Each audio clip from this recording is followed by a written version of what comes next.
Good morning. Welcome to the Unitarian Universalist Society of Geneva. We seek to meet you wherever you are on your journey and invite you to be part of this congregation in which we draw wisdom from all of the world's religions, balanced with the insights of modern science. We seek to build a diverse, beloved community within our virtual walls and hope to inspire and accompany one another as we act for peace and justice in our larger world. When I was in sixth grade, I broke my thigh bone. I think I've told you this story before. Next to my skull, my thigh bone is the thickest bone in the body.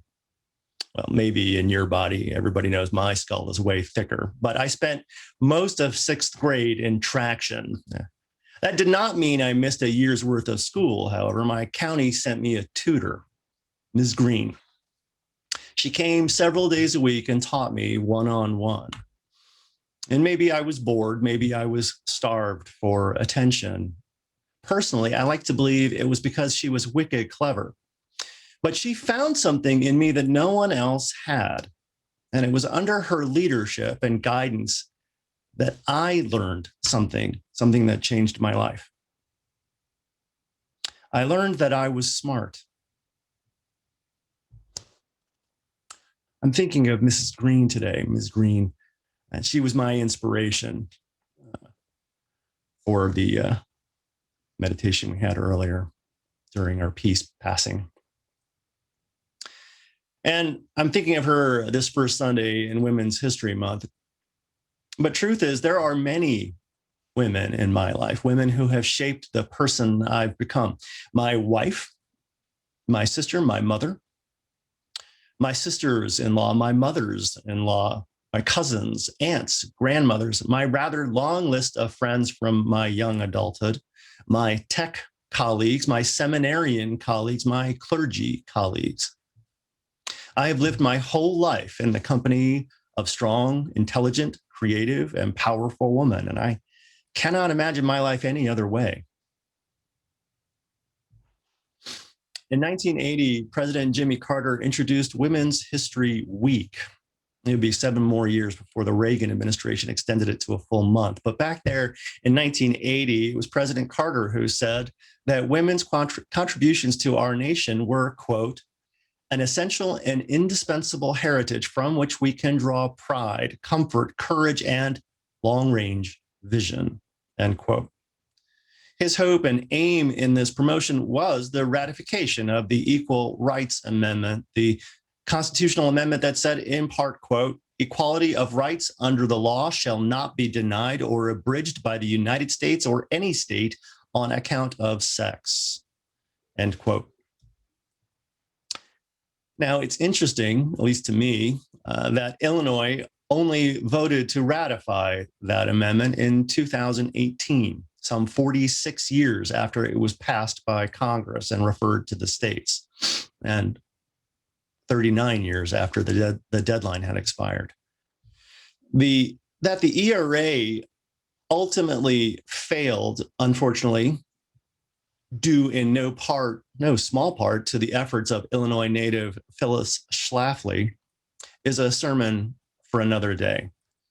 And while the battle for equal rights has continued both on federal and state levels, given the current political climate in Washington, it looks rather unlikely that there will be any additional constitutional amendments in the near future, especially ones that lift up the cause of equal rights, gender rights, voting rights, healthcare rights, or rights about pay. Here's to hoping for a change of heart, or barring that, a wave of retirements. Speaking of waves, I grew up during second wave feminism, and the fight for equality, the fight for reproductive rights, the fight for legal rights was kind of in the water when I was a kid. Any other Gen X kids out there? Gen X, marked on the one hand by Betty Friedan's 1963 landmark, the best-selling book, The Feminine Mystique, on one end, right? And on the other end by Dr. Anita Hill's testimony on Capitol Hill. testimony, what that is credited as the birth of what's been called third wave feminism. And yeah, just to round things out, fourth wave feminism is a thing, but we tend to call it the Me Too movement. This is kind of my history. This is where I come from. And I want to return to those waves in future sermons. But today, in honor of Women's History Month, I want to turn to that first wave, or at least that era. I trust you'll forgive me when I say that today will be more of a history lesson than a sermon, but I think it fits with the theme. We're going to talk a little bit about Unitarians, Universalists, and even Unitarian Universalists, about us and about UUSG, where we've been and where we're going. But first, let's pause here and go interactive. With the mics still muted, I'm going to remove the Zoom spotlight just for a moment. And what I want you to do is to go onto your screen and hit the little button on the upper right-hand corner, at least on my screen, the one that says View. And I want you to pull that menu down and click on the word Gallery. If you haven't activated your camera, this is a good time to do so. You'll know everything is working right because your screen will fill up with tons of little boxes.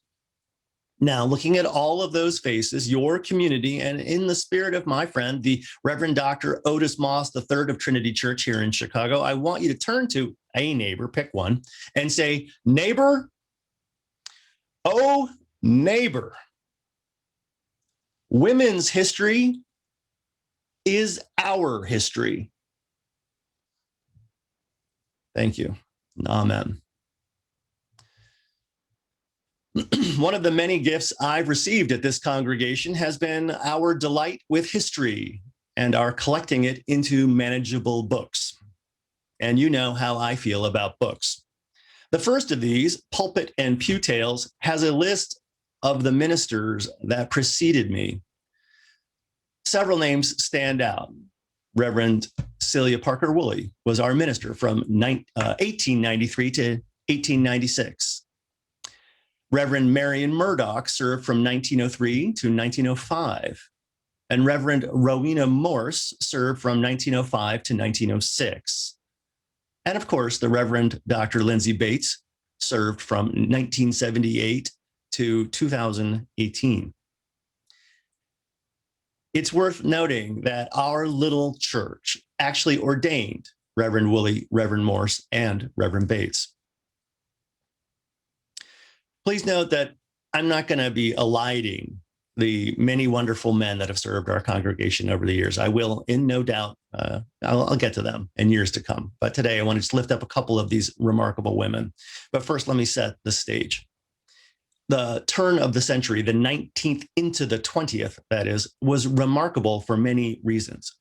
One in particular impacted our church and our denomination's trajectory, and that was recovery from war.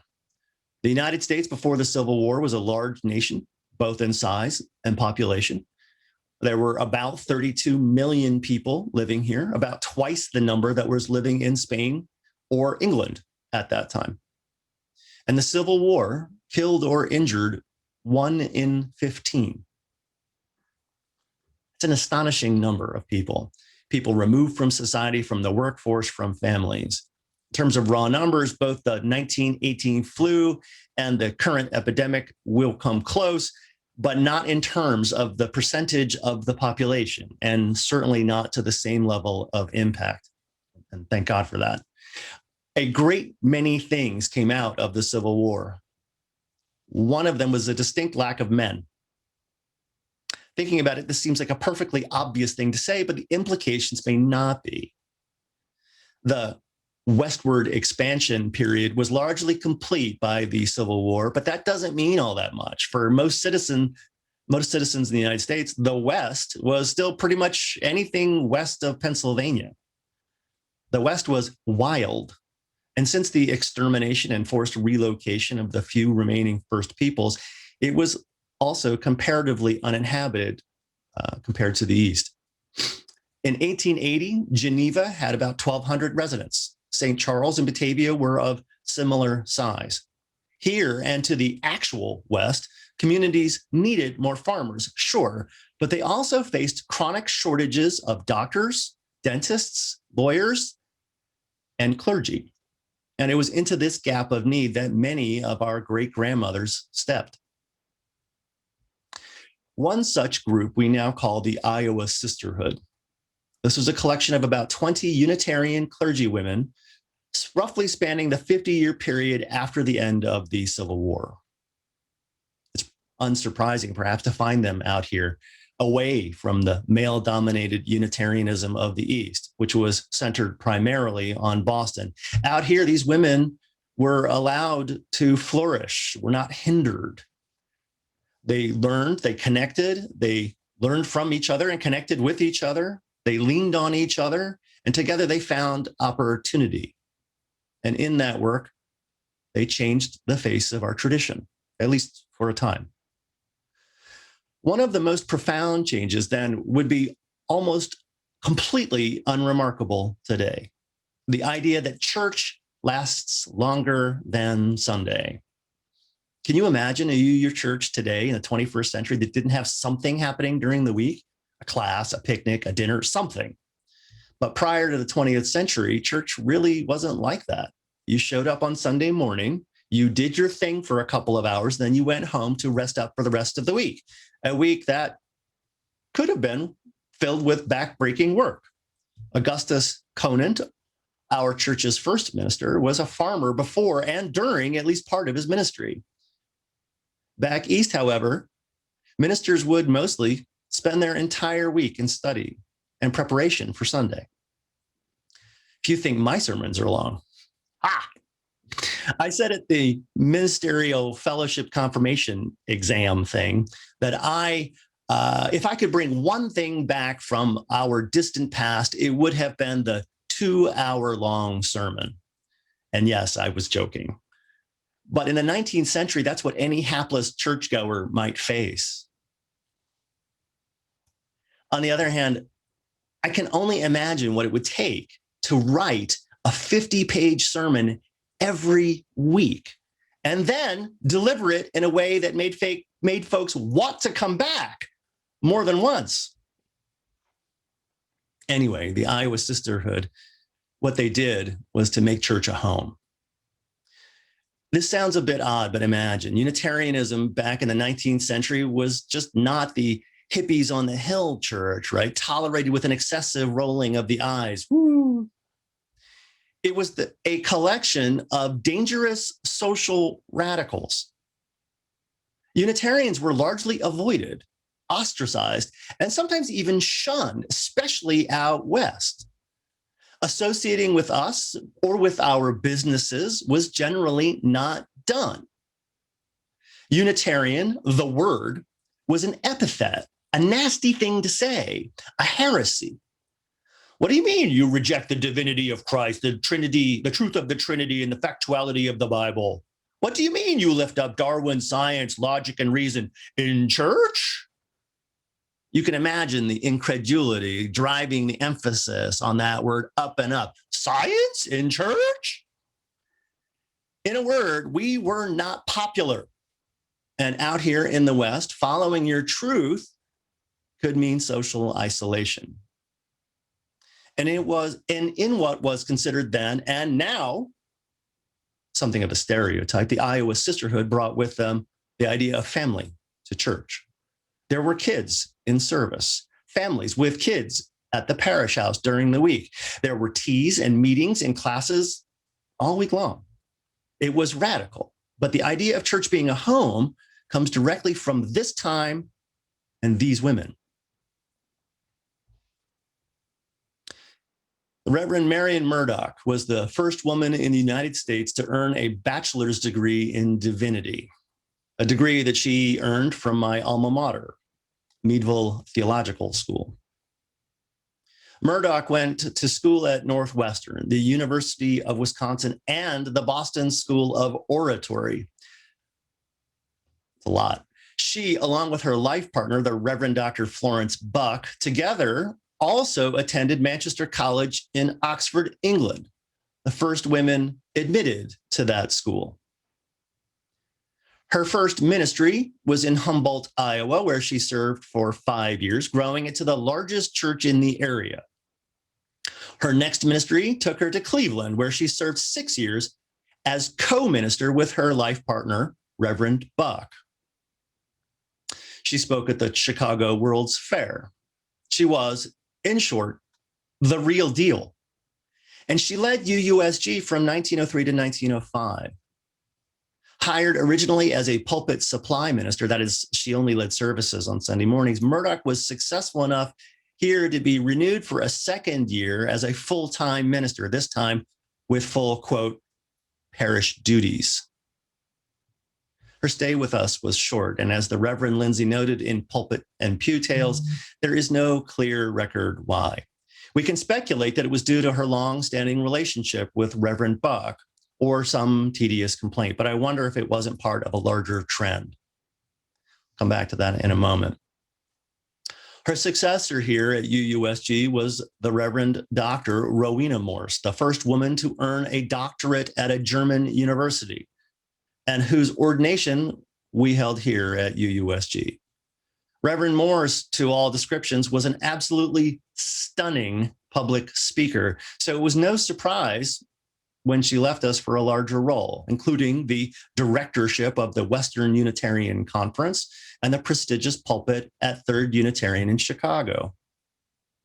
She was so good, there was talk at a time of building a brand new church downtown in Chicago, one that would revitalize the sagging liberal religion in the area and also center Reverend Morse as its chief attraction. Sadly, two things flipped this dream. One being the Chicago race riots of 1919, which also led to white flight and a radical reduction in the number of downtown liberals. Again, sermon for another day. The other reason was an utter lack of interest, much less financial support from the American Unitarian Association, which at this time believed that the key to reinvigorating our churches involved a, quote, more manly approach.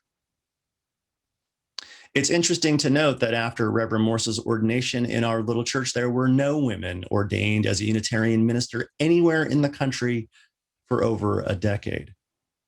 And most women clergy of that time, yeah.